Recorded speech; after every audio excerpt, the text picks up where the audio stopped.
Maayong adlaw mga kapatid, liway abas ni para sa News 5 Bisaya.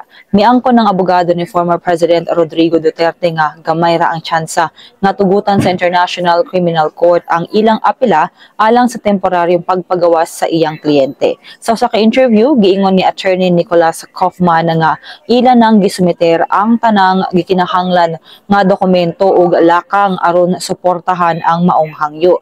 Apan iyang giangkon nga suntok sa buwan ang paglaom tungod kay wala pay napagawa sa ICC nga nagatubang sa kaso nga crimes against humanity. Iyang gipunting nga mahimong usa ka milagro kung tugutan sa ICC ang ilang apela. Bisan pa niana wala niya ginigiisip nga dako nga kapakyasan. Matud niya dili pasabot nga tungod kay gisalikway ang ilang apela, wala na sila'y laing opsyon aron na mabalik sa Pilipinas si Duterte. Sa pagkakaroon, nagplano ang defense team ni Duterte nga magsumite og laing apela inigawa sa medical evaluation sa kanhing presidente. Gidetiner si Duterte sa The Hague sa the Netherlands niadtong Marso kalabot sa investigasyon sa iyang war on drugs sa dihang anaa pa siya sa pwesto. Kini sa lamang atong update, magpadayon na sa pagbantay sa social media pages sa News 5 para sa uban pa mga balita ug update. Amping tangtanan.